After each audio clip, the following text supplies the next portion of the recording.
জালিয়াতি সৰ্বক্ষেত্ৰত আজি জয়ন্ত মল্লহঁতে জালিয়াতি কৰিছে, টকা পইচা ৰাজ্যত তছনছ কৰিছে। জয়ন্ত মল্লহঁত এতিয়া ক্ষমতাৰ ৰাগিত মতলীয়া হৈছে, ক্ষমতাৰ ৰাগিত উন্মাদ হৈছে। মুখ্যমন্ত্ৰীও আনকি ক্ষুব্ধ হৈ গৈছে। জয়ন্ত মল্লৰ এই কথাত গোটেই ৰাজ্যখনে জাঙুৰ খাই উঠি তেওঁক নিন্দা কৰিছে।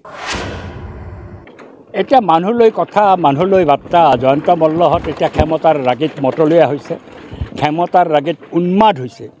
কোনো সুস্থ মানুহে সাংবাদিকক তলৰ মানুহ মই কথা নাপাতোঁ এই ধৰণৰ কথা কোৱা টুলুঙা মন্তব্য দিয়া গোটেই এপিছডটো তেওঁ ধৰা পৰি গৈছে। গৰুৰ ক্ষেত্ৰত কি ধৰণে তেওঁ অনিয়ম কৰিছে ধৰা পৰাৰ পিছত সাংবাদিকে যেতিয়া তথ্য লৈ পেলাই তেওঁক প্ৰশ্ন কৰিছে, তেতিয়া জয়ন্ত মল্ল বৰুৱাই যি ধৰণে আটাৰেঞ্চ কৰিছে এইটো দুঃখজনক কথা। নিন্দাৰ ভাষা নাই। আৰু আনকি আজি মই দেখিলোঁ মুখ্যমন্ত্ৰীয়ে তেওঁক ক্ষমা খুজিব দিছে। মুখ্যমন্ত্ৰীও আনকি ক্ষুব্ধ হৈ গৈছে। জয়ন্ত মল্লৰ এই কথাত গোটেই ৰাজ্যখনে জাঙুৰ খাই উঠি তেওঁক নিন্দা কৰিছে। আৰু এইটোৱে ভাৰতীয় জনতা পাৰ্টীৰ চৰকাৰৰ কিছু মন্ত্ৰীৰ উদ্ধতালি। মিছা কথাটো কয়।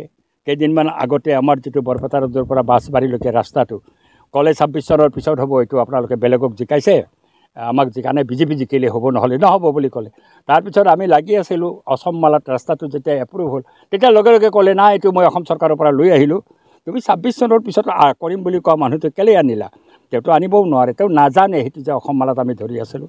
তেতিয়া মই প্ৰতিবাদ কৰিছোঁ, মই কৈছোঁ মোৰ কথাটো যে লোকৰ পিঠাৰে বিহু পতা মানুহ এইবিলাক মানুহ আজি বিজেপিৰ চৰকাৰত যিবিলাক মন্ত্ৰী আছে, সি ৰঞ্জিত দাসেই হওক বা সি জয়ন্ত মল্লই হওক বা পীযুষ হাজৰিকাই হওক, এই যে ওপৰৰ মানুহ বুলি এবাৰ কৈছিলে নহয় পীযুষ হাজৰিকা, ওপৰৰ মানুহ, তেওঁলোকৰ এই উদ্ধত ব্যৱহাৰে অসমৰ জনসাধাৰণক জ্বলা কলা কৰিছে। সেইকাৰণে আমি তেওঁলোকক পৰাজিত কৰাৰ কাৰণে সকলো বিৰোধী পক্ষ লগ লগাৰ চেষ্টা কৰি আছোঁ। হয়তো লগ লাগিম, লাগি পেলাই এইবাৰ বিজেপিক বিদায় দিয়াৰ কাৰণে আমি ঐক্যবদ্ধভাৱে সংগ্ৰামত নামিম অসমত, আৰু তেওঁলোকক আমি বিদায় দিম। জয়ন্ত মল্ল বৰুৱাই কিন্তু আন এটা কথা কৈছে যে কংগ্ৰেছত থাকোঁতে মই দুৰ্নীতি কৰিছোঁ বা বেয়া কাম কৰিছোঁ, কিন্তু এতিয়া কংগ্ৰেছত কৰি 1000 গুণে বেছি দুৰ্নীতি তেওঁ কৰিছে এই সময়ছোৱাত। আনকি তেওঁ দুৰ্নীতি কৰি লুকাবলৈ চেষ্টা কৰিছে। তেওঁ কৈছে মই বিধায়ক হোৱাৰ আগতে মই এইখন ফাৰ্ম খুলিছিলোঁ মোৰ ঘৈণীৰ নামত, এইখন ফাৰ্ম আছিলে। তেতিয়াহ'লে তেওঁ এফিডেভিট যেতিয়া দিছে 21 চনৰ নিৰ্বাচনত, সেই এফিডেভিটত এই কথাটোতো উল্লেখ কৰা নাই। জালিয়াতি সৰ্বক্ষেত্ৰত আজি জয়ন্ত মল্লহঁতে জালিয়াতি কৰিছে, টকা পইচা ৰাজ্যত তছনছ কৰিছে। উদ্ধত ব্যৱহাৰ, মানুহক মানুহ বুলি জ্ঞান নকৰে, সাংবাদিকক যি ধৰণে তুচ্ছ তাচ্ছিল্য কৰিলে, ইয়াৰ নিন্দাৰ কোনো ভাষা নাই।